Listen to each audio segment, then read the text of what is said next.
নমস্কার বন্ধুরা, জয়া রেসিপি সকলকে স্বাগত।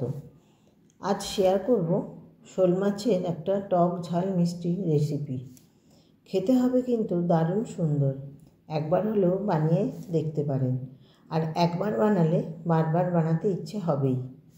এই শোল মাছের রেসিপি আরও আমার এই চ্যানেলে দেওয়া আছে, চাইলে আপনারা দেখে নিতে পারেন। এখানে আমি 800 গ্রাম ওজনের একটা গোটা মাছ কেটে বেছে ধুয়ে লবণ হলুদ সরষের তেল মাখিয়ে মিনিট 10 রেখে দিয়েছি। এরপর কিছু মশলা রেডি করে নেব। রেসিপি ভালো লাগলে একটা লাইক দেওয়ার অনুরোধ রইল। নিলাম 1 চামচ কালো সর্ষে, সামান্য লবণ, একটা কাঁচা লঙ্কা আর অল্প জল দিয়ে ভিজিয়ে রাখবো। এতে সর্ষে বাটতে অনেকটা বেশি সুবিধে হবে।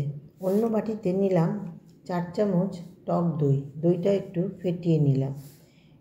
এতে দিলাম 1.5 চামচ জিরে গুঁড়ো, 1/2 চামচ একটু বেশি ধনে গুঁড়ো, 1 চামচ লবণ, 1/2 চামচেরও বেশি হলুদ, কালারের জন্য 1/2 চামচ কাশ্মীরি লঙ্কার গুঁড়ো, খুব সামান্য চিনি, 1.5 চামচ কাঁচা লঙ্কা বাটা অল্প।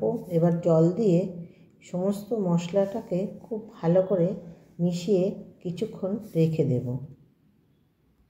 আর ওই দিকে সর্ষেটাকে বেটে রাখবো।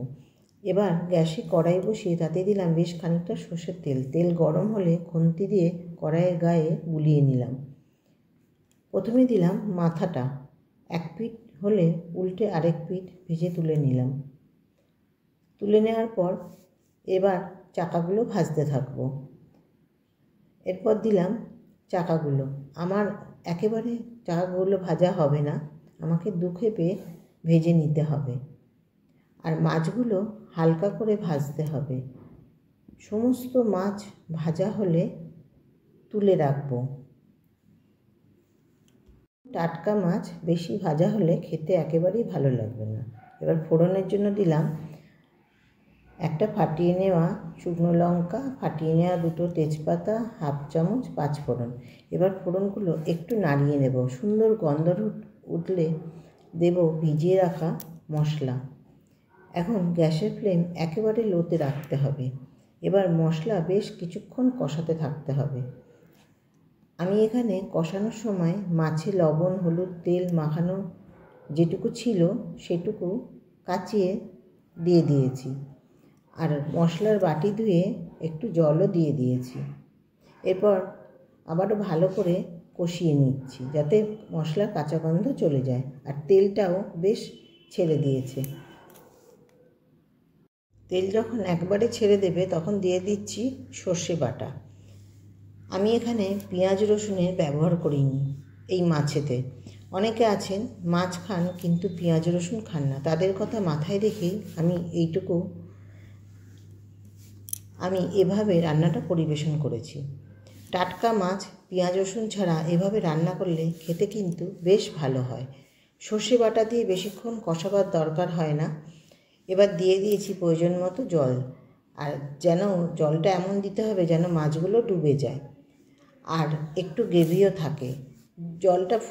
ঝোলটা ফুটে ওঠার পর ভাজা মাছগুলো তুলে দিলাম। এবার নাড়িয়ে মাছগুলো ডুবিয়ে দিতে হবে, যাতে মাছের ভেতর লবণ ঝাল মশলা ভালো করে প্রবেশ করে। এবার গ্যাসের ফ্লেম মিডিয়ামে করে 7 মিনিট হতে দিলাম।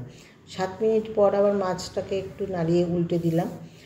আরও 5 মিনিট হতে দিয়ে দিলাম ওপর থেকে বেশ খানিকটা ধনেপাতা কুচি। এবার ভালো করে নাড়াচাড়া করে গ্যাস বন্ধ করে ঢাকা দিয়ে 5 মিনিট রেখে দেব। তারপর নামিয়ে গরম গরম পরিবেশন করব। পুরনো বন্ধুদের জানাই অসংখ্য ধন্যবাদ, আর নতুন বন্ধুদের জন্য রইল স্বাগত। ভিডিওটি কেমন লাগলো কমেন্ট করে অবশ্যই জানাবেন। সবাই ভালো থাকবেন, সুস্থ থাকবেন, সাবধানে থাকবেন। ফিরে আসব নতুন কোনো ভিডিও নিয়ে।